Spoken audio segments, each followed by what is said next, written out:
እችን ቆንጆዬ መርዝ ጠጥተሽ ለመሞት ስታጣጠሪ ለማየት እንዴት እንደጓጓው ብታይ።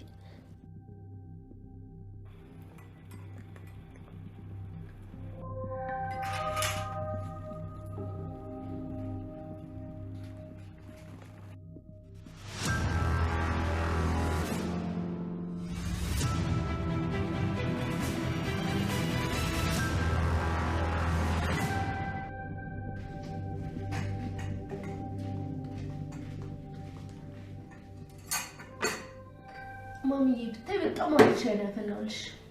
እስኪ ምን አለ?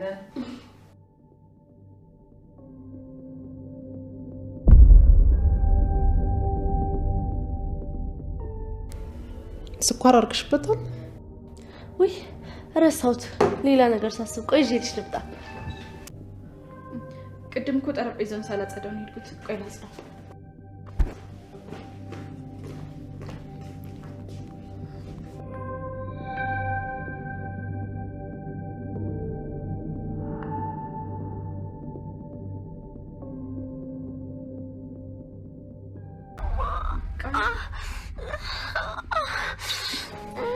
በጣም ይቅርታ፣ ያንቺና የሰላምን ሻይ ቀያይሬያለሁ።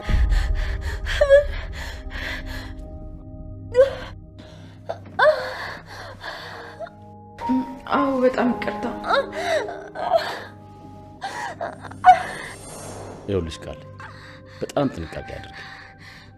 ይሄ መርዝ ከምታስቢው በላይ ምግቡ ላይ መርዝ አለ። ለምን እንደውም ባላቅም ቃል እርሶን መግደል ትፈልጋለች። ምግቡ ላይ መርዝ ስትጨምር አይቻታለሁ። ምን? የገዛ ልጄን እኔን መግደል ትፈልጋለች? ምን እያለች ነው?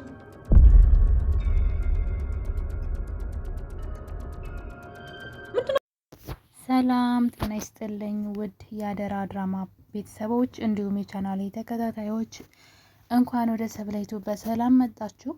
አደራ እንግዲህ ክፍል 3 ላይ በክፍል 3 እንግዲህ የታዩት ነገሮች እንደሚታወቀው የብሌን እናት ከውጭ ከመጣች በኋላ ሌላ ልጅ ነኝ ብላ መታ ሴትዋን ለመግደል እንግዲህ በጣም ብዙ ሙከራዎችን ስታደርግ እያየን ነበረ። ብሌን ደግሞ እናቷን ከሞት ስትከላከል፣ በእርግጥ እናቷ እንደሆነች የምታውቀው ታሪክ የለም። ብሌን እንግዲህ እናቷ ወደ ውጭ ስትሄድ ምናልባት የ6 ዓመት ወይ የ4 ዓመት እንደዛ ነገር ትንሽዬ ልጅ ናት። በጣም ግን እኮ ማስታወስ ትችላለች። እንዴት እናቷን እንደረሳቻት አላውቅም። እንዴት ከእናቷ እንደተለየች በዛ ላይ ደግሞ እንዲያሳድጋት ሰታት ሄደችው እናቷ አጎት ተብዬውን ራሷ አታውቅም። እና ምን ህይወቷ ላይ ምን ግጥሟት እንደነበር አላውቅም ልታስታውስ ያልቻለችው። ምክንያቱም በደንብ ታስታውሳለች። እናቷን ትተሽኛ እባክሽ እያለቻት ነው እንግዲህ እናቷ ትታት ሄደችው ግዴታ ሆኖባት። አጎቷ ደግሞ ቤት ውስጥ ያሰቃያት ነበረ። በዛ እድሜዋ ምግብ ስሪ ይላታን፣ ምንም አስቤዛ አይገዛም። ከዛ በበርበሬ ምግብ ስታቀርብለት ያን ሚጥሚጣውን እንዲያቃጥላት፣ እሷ ህፃን ናት እኮ እሷን ያጎርሳት ነበረ። ለምን ምግብ አልሰራሽም ይላታን። በጣም ህፃን ናት እና ያሰቃያት ነበረ። ከዛ ደግሞ እናትየዋ ብር አልክ ስትል በዛው ስትጠፋ እናትየዋ እስር ቤት ገብታ ስለነበረ ብር መላክ አልቻለችም ለልጅቱ እና ወጥቶ ጣላት። ስለዚህ እንዴት ረሳችው? ምን ገጥሟት ነበር ህይወቷ ላይ? በደንብ ይሄን እንኳን ማስታወስ ነበረባት። ግን እንዴት እንደው አላውቅም። ብሌን በፍጹም አጎት ተብዬውንም ማለት ነው እናቷም እንዴት እንደተለየቻት ምንም ነገር አታስታውስም። የሚያስጠላው ነገር ይሄ ነው እንግዲህ። ነገር ግን እናቷ እንደናፈቀቻትና እናቷን ማግኘት እንደምትፈልግ፣ ለምን ትታት እንደሄደች፣ ለምን እንደተወቻት ማወቅ ትፈልጋለች። ይህን ነገር ለአሳዳጊዋ ስነግራት ሁላችንም ሰምተናል።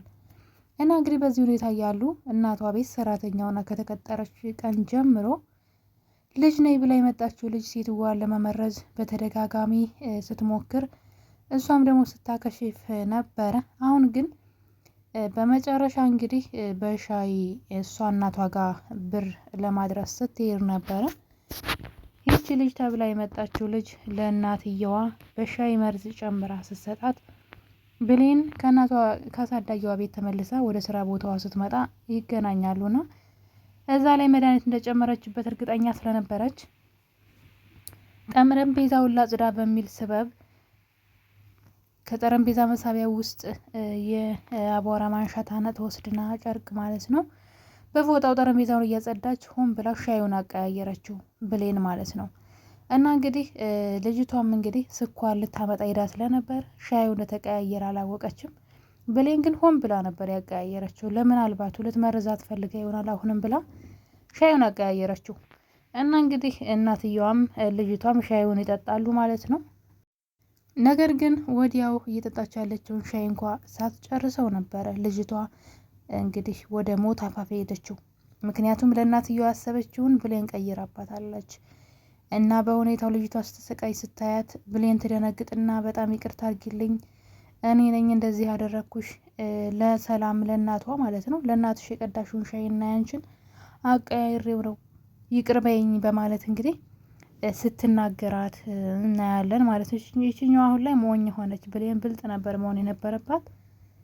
ምንም ይቅርታ የሚያስፈልገው ነገር የለም። እሷ እናትየዋ ልትገላት እኮ አዘጋጅተዋለች።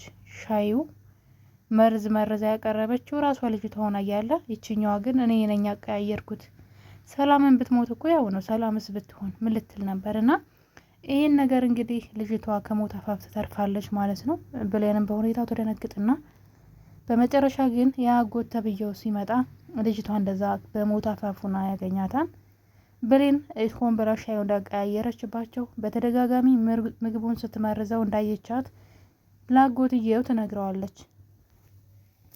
እናም አጎትየው በቃ ከዚህ በኋላ ብሌንን ከዚህ ቤት እንድትሄድ አድርጌ ላንቺ ትቻታለሁ፣ ሰላምን ግን አትመርዣት፣ ይህን የገዛችው ቤት ገና በስሟ አይደለም፣ ያ ማለት ደግሞ ብትገልያት ላንቺ መውረስ አቺን ቤቱ በስሟ ስላላደረገችው፣ ስለዚህ አሁን ሰላም እንዳትገልያት ታያት፣ ልጅቷን ግን ከዚህ ቤት እንድትሄድ አድርገሽ የፈለግሽውን ነገር አድርጊያት ይላታል።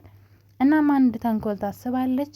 እሱም እንግዲህ እንዳለመደችው ምግብ ታዘጋጅና ለእናቷና ለሷ መድኃኒት ትጨምርበታለች። ብሌንም እንግዲህ በር ሱር ተደብቃ ታያታለች መድኃኒት ስትጨምርበት። ከዛ ልክ ብሌን ዘወር ስትል ግን ምግቡን ቀይራ ደህና ምግብ ታደርግና ለእናትየዋ ትወስዳለች።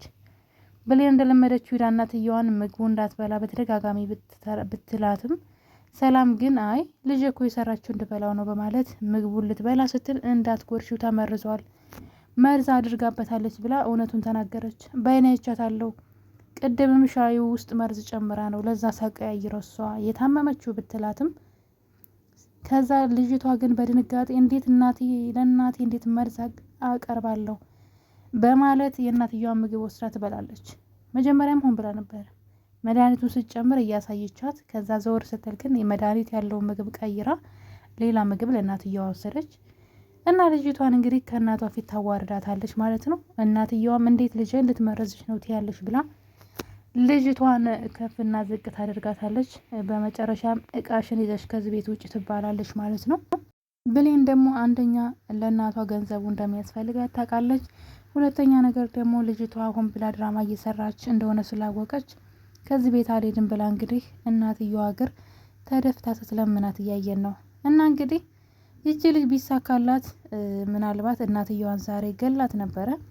ሰላም ግን የሆነ ቀን ይቺ ልጅ ለእሷ ምን ያክል ውለታ እንደዋለችላት ይገባታል። ግን አሁን ላይ ስለ ጭፍን ስለሆነ አስተሳሰቧ እንዴት ልጅ እንደዛ ታያታለሽ አለች። እንግዲህ በጣም በሚያሳዝን ሁኔታ ማለት ነው።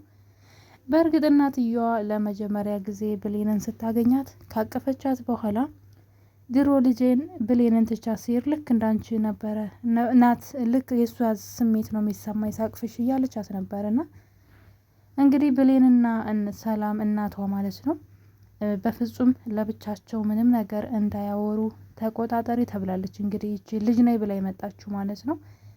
አወሩ ማለት በእርግጥ ብሌን ብዙ የምታስታውሰው ነገር ያለ አይመስለኝም። ግን ቢያንስ ምናልባት እናትየዋ አረብ ሀገር በህፃንነቷ ልጇን ካጎቷ ትታት እንደሄደች ካወራቻት ስለ እሷም ላይፍ ምናልባት ከጠየቀቻት እንደው ከተጠራጠረች ነው።